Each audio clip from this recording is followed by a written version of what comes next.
প্রসবের পরে ডিপ্রেশনের সময় দেওরের প্রেমের প্রস্তাব পেলাম। তারপর যা ঘটল, প্রসবের পর আমি ডিপ্রেশনে ভুগছিলাম। স্বামী এ সময় বিদেশে ছিল। দেওর প্রতিদিন আমার খোঁজ নিতে আসত। একদিন বাচ্চা ঘুমিয়ে পড়লে আমি বালকনিতে দাঁড়িয়ে কাঁদছিলাম। দেওর এসে আমাকে জড়িয়ে ধরে বলল, বুদি, তোমার এই কষ্ট আমি দেখতে পারি না। আমি তোমাকে ভালোবাসি, তোমার বাচ্চাকেও। তোমাকে আমি আমার স্ত্রী হিসেবে পেতে চাই, ওই বাচ্চাকে আমার সন্তান হিসেবে মানুষ করতে চাই। ভাইয়াকে ডিভোর্স দিয়ে আমাকে বিয়ে করোগ। আমি স্তব্ধ হয়ে গেলাম। ডিপ্রেশনের কারণে আমি দিনরাত কাঁদতাম, আর দেওর এই কঠিন সময়ে আমার পাশে ছিল। কিন্তু এখন সে আমাকে আলিঙ্গন করে এভাবে বলছে, ছাড়ো আমাকে। আমি তার হাত সরিয়ে দিলাম। এসব কি বলছো তুমি? আমি মাত্র বাচ্চা প্রসব করেছি, আর তুমি এসব কথা বলছ?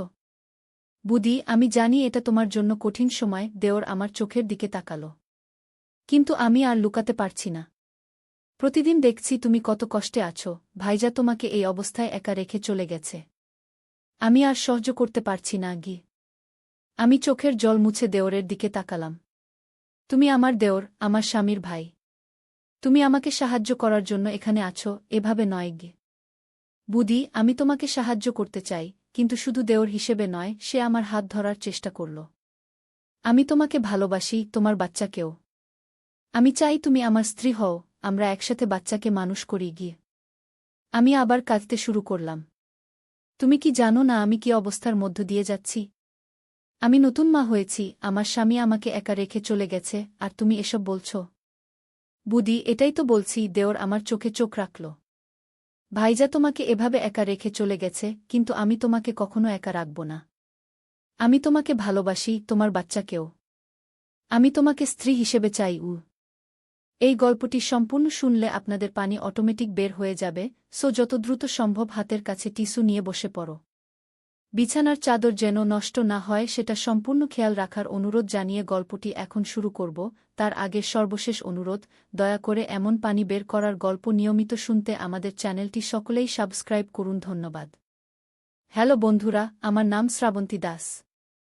আমার বয়স ৪২ বছর।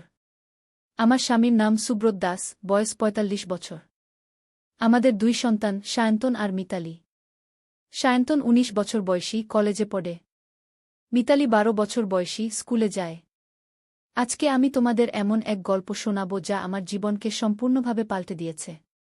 এটা শুধু একটা সাধারণ পারিবারিক গল্প নয়, বরং এতে আছে গোপন রহস্য, অপ্রত্যাশিত অ্যাডভেঞ্চার এবং এমন কিছু ঘটনা যা তোমাদের বিশ্বাসের বাইরে মনে হতে পারে। আমি যখন আমার দ্বিতীয় সন্তান মিতালিকে জন্ম দিলাম, তখন আমার স্বামী সুব্রত একটি গুরুত্বপূর্ণ প্রজেক্টের জন্য দুবাইতে ছিল। প্রসবের পর আমি গভীর ডিপ্রেশনে ভুগছিলাম, এবং আমার দেওর অনিরুদ্ধ প্রতিদিন আমার খোঁজ নিতে আসত। সে আমাদের বাড়ির পাশেই থাকত, আর সবার অজান্তে আমাকে সাহায্য করত। একদিন রাতে মিতালি ঘুমিয়ে পড়ার পর আমি বালকনিতে একা দাঁড়িয়ে কাঁদছিলাম। হঠাৎ অনিরুদ্ধ পিছন থেকে এসে আমাকে জড়িয়ে ধরল। আমি চমকে উঠলাম, কিন্তু নিজেকে সামলাতে পারলাম না। বুদি, তোমার এই কষ্ট আমি দেখতে পারি না, সে আমার চোখের দিকে তাকিয়ে বলল।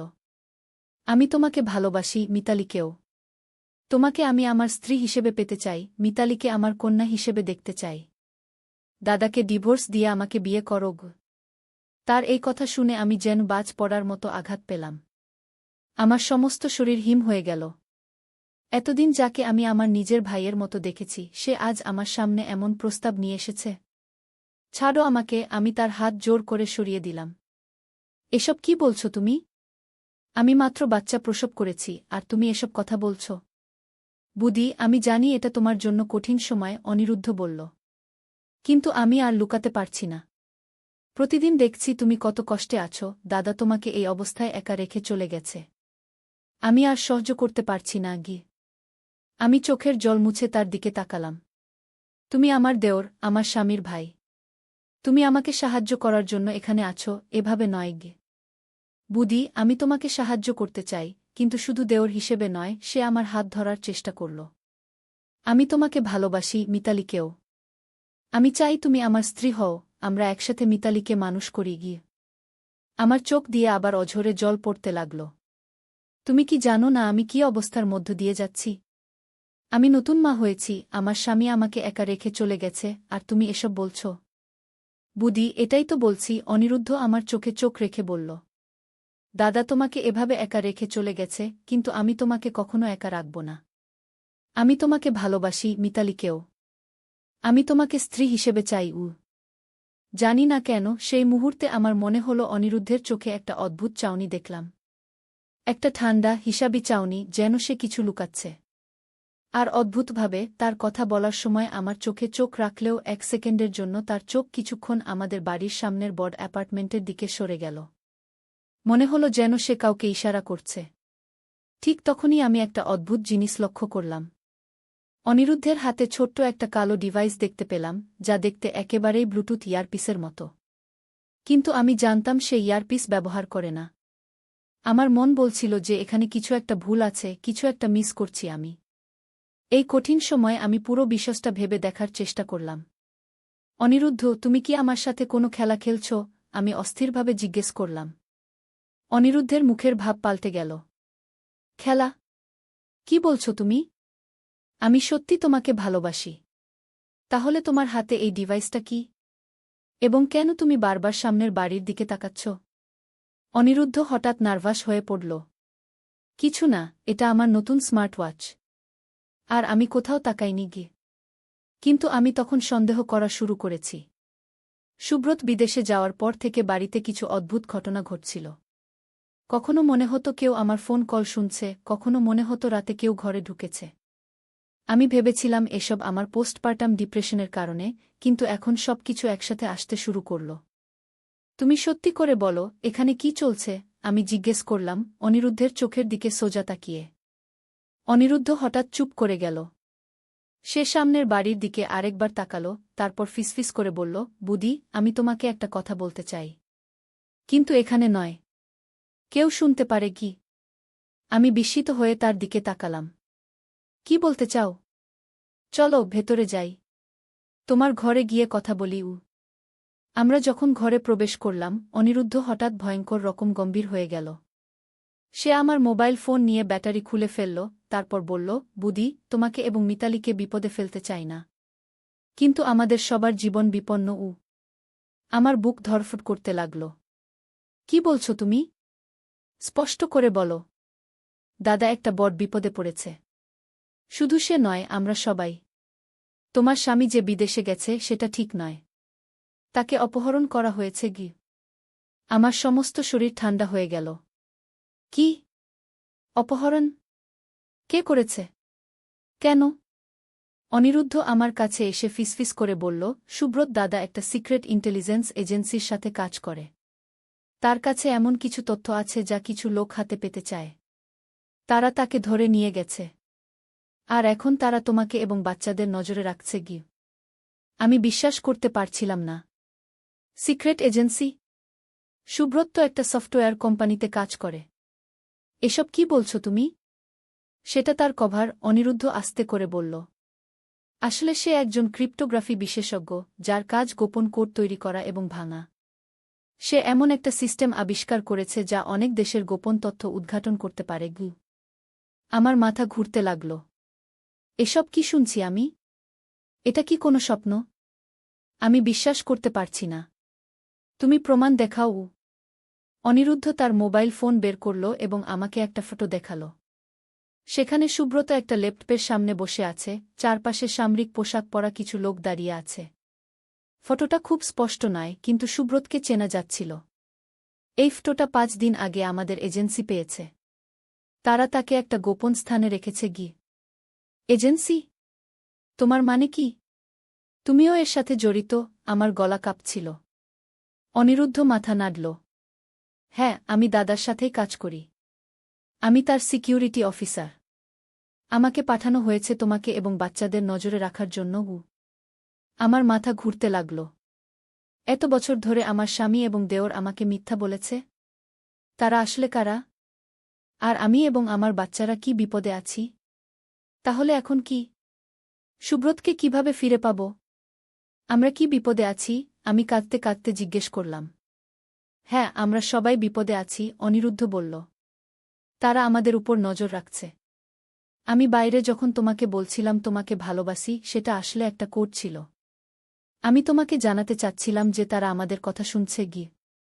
আমি ভয়ে কাঁপতে লাগলাম। আমার বাচ্চারা, তারা কি নিরাপদ? সায়ন্তন স্কুলে আছে, সেখানে আমাদের লোক নজর রাখছে। মিতালি এখানে তোমার সাথে আছে, কিন্তু আমাদের এখান থেকে যেতে হবে। তারা এখনই এখানে আসতে পারে গি। কারা? কারা আসতে পারে? তারা, অনিরুদ্ধ চারপাশে তাকিয়ে বলল। আমাদের শত্রুরা গু। আমার বুকের ভেতর ধড়ফড় করছিল। কিন্তু এখন আমরা কি করব? আমাদের পালাতে হবে। আমি একটা গাড়ি অর্ডার করেছি, 10 মিনিটের মধ্যে আসবে। শুধু নিজের জিনিস গুছিয়ে নাও, মিতালিকে প্রস্তুত করো। অন্য কোথাও যাচ্ছি বলে ওকে বোঝাও। কিছুই জানাও না গে। আমি কাঁপতে কাঁপতে মিতালির ঘরে গেলাম। সে ঘুমিয়ে পড়েছিল। আমি তাকে ধীরে ধীরে জাগালাম, তার জামাকাপড় গুছিয়ে নিলাম এবং নিজের জিনিসপত্র একটা ব্যাগে ভরলাম। সবসময় মনে হচ্ছিল কেউ আমাকে দেখছে। মিতালি ঘুম ঘুম চোখে জিজ্ঞেস করল, মা, আমরা কোথায় যাচ্ছি? আমি কৃত্রিম হাসি দিয়ে বললাম, বাবা ফোন করেছিল। আমরা কিছুদিনের জন্য দাদুর বাড়ি যাচ্ছি। সেখানে তোমার খুব মজা হবে। মিতালি খুশি হয়ে গেল, কিন্তু আমার বুকের ভেতর তখন ঝড় বইছে। 10 মিনিট পরে অনিরুদ্ধ একটা ফোন কল পেল। গাড়ি এসে গেছে, সে বলল। চলো, নিচে নামতে হবে। কিন্তু সাবধানে, কেউ যেন না দেখে গু। আমরা সিঁড়ি দিয়ে নামলাম, লিফট না নিয়ে। নিচে একটা কালো এসইউভি অপেক্ষা করছিল। ড্রাইভার আমাদের দেখে গাড়ির দরজা খুলে দিল। আমরা সবাই গাড়িতে উঠলাম। ড্রাইভার তখনই গাড়ি স্টার্ট দিল। কোথায় যাচ্ছি আমরা? আমি অনিরুদ্ধকে জিজ্ঞেস করলাম। একটা সেফ হাউসে, সে বলল। সেখানে আমরা কিছুদিন থাকব, তারপর তোমাকে সব বলা হবে। সুব্রতকে উদ্ধার করার জন্য আমাদের একটা প্ল্যান আছে গু। সায়ন্তন, তার কি হবে? চিন্তা করো না, আমাদের লোক তাকে স্কুল থেকে নিয়ে আসবে। সে আমাদের সাথেই থাকবে গি। আমি জানলার বাইরে তাকালাম। রাতের কলকাতা দ্রুত পিছনে ছুটে যাচ্ছিল। আমি ভাবলাম, আমার জীবন কোথায় নিয়ে যাচ্ছে। ঠিক 1 সপ্তাহ আগে আমি একজন সাধারণ গৃহিণী ছিলাম, নতুন বাচ্চার মা, স্বামীর ফিরে আসার জন্য অপেক্ষা করছিলাম। আর আজ আমি একটা কালো গাড়িতে অপরিচিত লোকের সাথে অজানা গন্তব্যের দিকে যাচ্ছি। গাড়ি একটা নির্জন এলাকায় থামল। সেখানে একটা পুরনো বাড়ি ছিল। আমরা গাড়ি থেকে নামলাম। অনিরুদ্ধ বাড়ির দরজা খুলে আমাদের ভেতরে নিয়ে গেল। বাড়ির ভেতরটা দেখে আমি অবাক হয়ে গেলাম। বাইরে থেকে দেখতে পুরনো মনে হলেও ভেতরে অত্যাধুনিক প্রযুক্তি দিয়ে সাজানো। দেয়ালে কয়েকটি বড় মনিটর, টেবিলে ল্যাপটপ এবং অন্যান্য ইলেকট্রনিক ডিভাইস। অনিরুদ্ধ সেখানে বসে থাকা একজন লোকের সাথে কথা বলতে শুরু করল। সে আমার দিকে তাকিয়ে বলল, এই হচ্ছে রাজীব, আমাদের টিমের প্রধান। ইনি সুব্রতের উদ্ধার অপারেশন পরিচালনা করছেন গু। রাজীব আমার দিকে এগিয়ে এসে হাত বাড়াল। শ্রাবন্তী দেবী, আপনাকে এই পরিস্থিতিতে ফেলার জন্য দুঃখিত। আপনার স্বামী আমাদের দেশের জন্য একটি অত্যন্ত গুরুত্বপূর্ণ কাজ করছিলেন গু। আমি এখনও বুঝতে পারছি না এসব কি হচ্ছে, আমি বললাম, মিতালিকে আমার কাছে টেনে নিয়ে। সুব্রত কি সত্যিই একজন গুপ্তচর? রাজীব মাথা নাড়ল। আমরা এটাকে গুপ্তচর বলি না। সে সাইবার সিকিউরিটি বিভাগের একজন বিশেষ অফিসার। তার কাজ হল দেশের গোপন তথ্য রক্ষা করা এবং অন্য দেশের গোপন কোড ভাঙাও। আর কেন তাকে অপহরণ করা হয়েছে? রাজীব একটি ল্যাপটপ খুলে আমাকে একটি ফাইল দেখাল। সুব্রত একটি নতুন এনক্রিপশন সিস্টেম তৈরি করেছে, যার নাম প্রজেক্ট আয়না। এই সিস্টেম ব্যবহার করে আমরা যে কোনো দেশের ডিজিটাল সিস্টেমে ঢুকতে পারি, তাদের গোপন তথ্য দেখতে পারি, সবকিছু। এটি পৃথিবীর সবচেয়ে শক্তিশালী এনক্রিপশন ব্রেকিং সিস্টেম গ। আমি অবাক হয়ে তাকিয়ে রইলাম। আর এই জন্যই তাকে অপহরণ করা হয়েছে? হ্যাঁ, রাজীব বলল। তারা চায় সুব্রত তাদের জন্য কাজ করুক, তাদের এই সিস্টেমের প্রবেশাধিকার দিক। আর সে যদি অস্বীকার করে, তাহলে তারা তাকে মেরে ফেলে সিস্টেমটি নিজেরাই হাতাতে চেষ্টা করবে গ। আমার শরীর শিউরে উঠল। কে তারা? একটি আন্তর্জাতিক সাইবার টেররিস্ট গ্রুপ, যার নাম ব্ল্যাক মিরর। তারা পৃথিবীর বিভিন্ন সরকারের কাছ থেকে তথ্য চুরি করে, ব্ল্যাকমেইল করে বা বিক্রি করে দেয়া গু। মিতালি ততক্ষণে ঘুমিয়ে পড়েছিল। আমি তাকে একটি সোফায় শুইয়ে দিলাম, তারপর রাজীবের দিকে ফিরে বললাম, আপনারা কিভাবে জানলেন যে সুব্রতকে অপহরণ করা হয়েছে? সে একটি গোপন সংকেত পাঠাতে সক্ষম হয়েছিল, অনিরুদ্ধ বলল, একটি স্ক্রিন দেখিয়ে। এটি তার ঘড়ি থেকে আসা একটি সিগন্যাল। সে প্রতিদিন নির্দিষ্ট সময়ে এই সিগন্যাল পাঠাচ্ছে, যাতে আমরা জানতে পারি সে কোথায় আছে গু। তাহলে আপনারা তাকে উদ্ধার করেননি কেন? কারণ তারা তাকে মাঝে মধ্যেই স্থান পরিবর্তন করছে, রাজীব বলল। আমরা যখন সেখানে পৌঁছাই ততক্ষণে তারা তাকে অন্য জায়গায় নিয়ে যায়। কিন্তু এবার আমরা আরও ভালো প্রস্তুতি নিয়েছি গু। আর আমি আর আমার বাচ্চারা কেন বিপদে? অনিরুদ্ধ আমার কাঁধে হাত রাখল। কারণ তারা জানে সুব্রত যদি সহযোগিতা না করে তাহলে তারা তোমাদের ব্যবহার করে তাকে ব্ল্যাকমেইল করতে পারে। আমাদের গোয়েন্দারা জানতে পেরেছে যে তারা তোমাদের অপহরণের পরিকল্পনা করছিল গু। আমি ভয়ে কেঁপে উঠলাম। সায়ন্তন, সে কি ঠিক আছে? তখনই দরজায় নখ হল। অনিরুদ্ধ সতর্কতার সাথে দরজা খুলল। সায়ন্তন এবং আরেকজন লোক ভেতরে এলো। আমি ছুটে গিয়ে সায়ন্তনকে জড়িয়ে ধরলাম। মা, কি হচ্ছে? সায়ন্তন জিজ্ঞেস করল। এই লোকটি আমাকে স্কুল থেকে নিয়ে এলো, বলল তুমি বিপদে আছো গু। হ্যাঁ বাবা, আমি বললাম, চোখের জল সামলাতে না পেরে। আমরা কিছু সমস্যায় পড়েছি। বাবাও বিপদে আছে গি। সায়ন্তন চোখ বড় করে তাকাল। বাবা? তিনি তো দুবাইতে। আমি সায়ন্তনকে সব কিছু বললাম, যতটুকু আমি জানি। সে শুনে স্তব্ধ হয়ে গেল।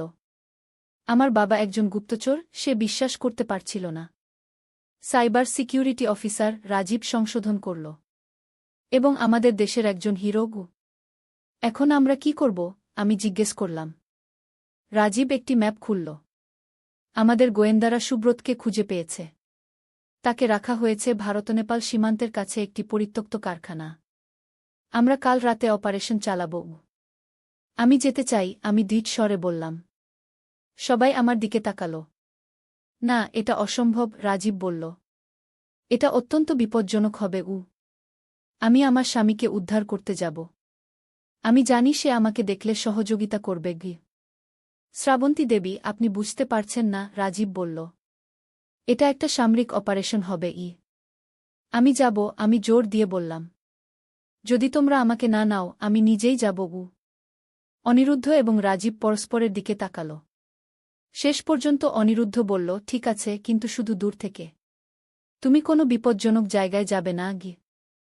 আমি মাথা নাড়লাম। আর বাচ্চারা? তাদের কোথায় রাখব? তারা এখানে থাকবে, রাজীব বলল। এখানে ৩ জন অফিসার তাদের সাথে থাকবে। এটি একটি সম্পূর্ণ সুরক্ষিত জায়গা গু।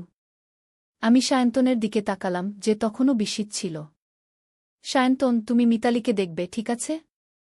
আমি শীঘ্রই ফিরে আসব, তোমার বাবাকে নিয়ে গিয়ে। সায়ন্তন মাথা নাড়ল। চিন্তা করো না মা, আমি ঠিক আছি। ঘড়ির দিকে তাকালাম। রাত 2টো বেজে গেছে।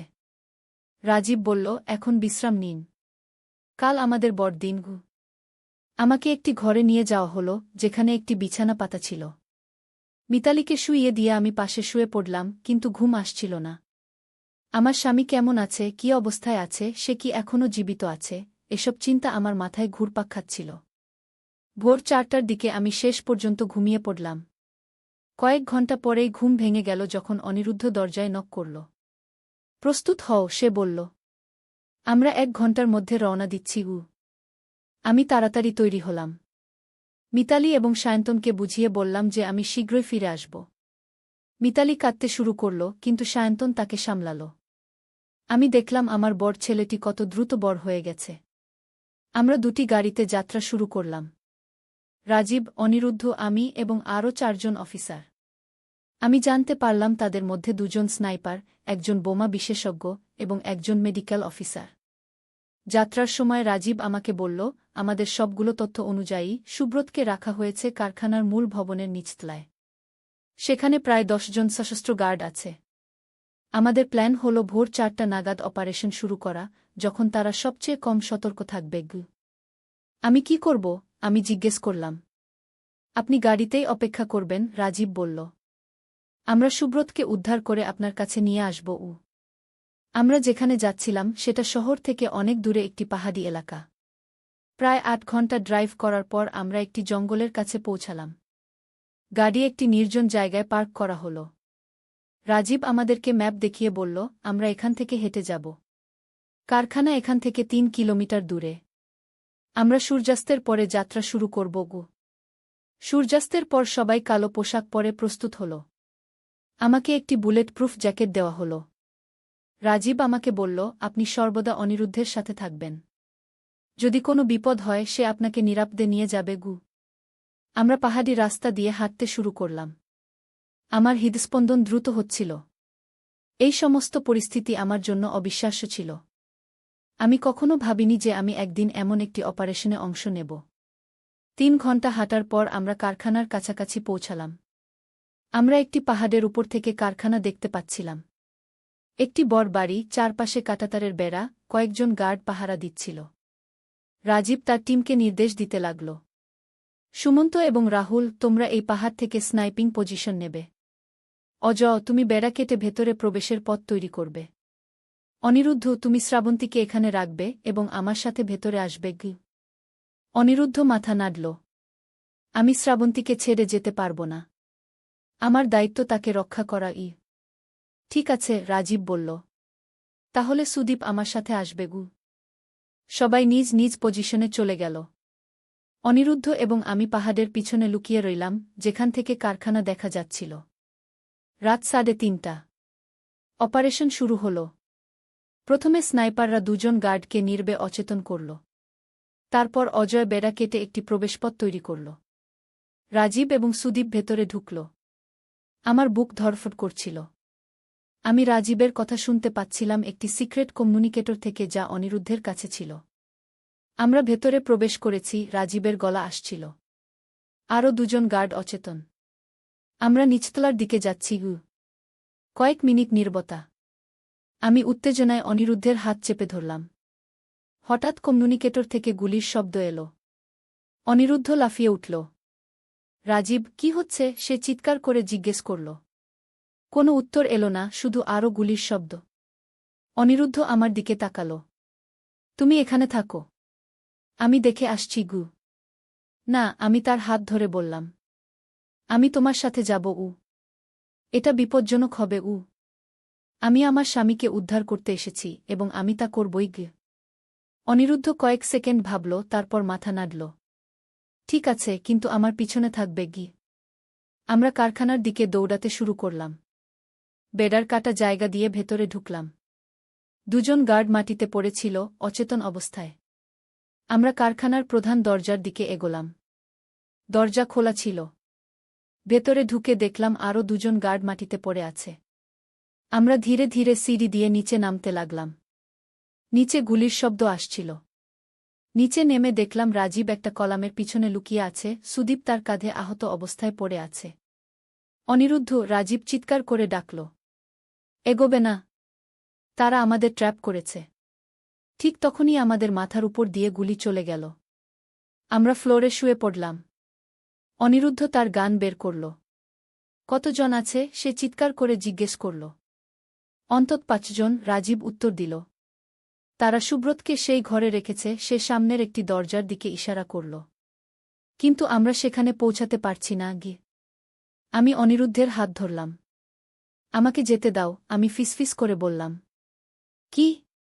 না, তারা তোমাকে গুলি করবে গি। আমি সুব্রতের স্ত্রী। তারা আমাকে দেখলে হয়তো গুলি করবে না গি। এ রিস্ক নেওয়া যাবে না গি। আমার কোনো বিকল্প নেই, আমি দৃঢ়তার সাথে বললাম। আমি আমার স্বামীকে উদ্ধার করতে এসেছি এবং আমি তা করবই গে। অনিরুদ্ধ এবং রাজীব পরস্পরের দিকে তাকাল। শেষ পর্যন্ত রাজীব বলল, ঠিক আছে, কিন্তু যখনই আমি বলবো, তুমি তোমার হাত উঁচু করবে এবং ধীরে ধীরে হাঁটবে। কোনো হঠাৎ মুভমেন্ট নয় গে। আমি মাথা নাড়লাম। এখন, রাজীব চিৎকার করল, একটি ফ্ল্যাশ গ্রেনেড নিক্ষেপ করে। একটি তীব্র আলো এবং শব্দ হল। আমি উঠে দাঁড়ালাম, হাত উপরে তুলে ধীরে ধীরে সেই দরজার দিকে হাঁটতে লাগলাম। আমি শ্রাবন্তী দাস, আমি চিৎকার করে বললাম। সুব্রত দাসের স্ত্রী। আমি আমার স্বামীর সাথে কথা বলতে চাই। গুলি বন্ধ হয়ে গেল। চারপাশে একটা অদ্ভুত নীরবতা নেমে এলো। একটি ভারী গলা শোনা গেল। শ্রাবন্তী দাস? সুব্রতের স্ত্রী? সে তো আমাদের বলেছিল তার স্ত্রী এবং বাচ্চারা কলকাতায় আছে গি। আমি এখানে, আমি বললাম। আমি আমার স্বামীকে দেখতে এসেছি। একজন লোক দরজার পিছন থেকে বেরিয়ে এলো, একটি গান আমার দিকে তাক করে। তুমি কি প্রমাণ করতে পারো যে তুমি সুব্রতের স্ত্রী? আমি আমার ফোন বের করলাম, যেখানে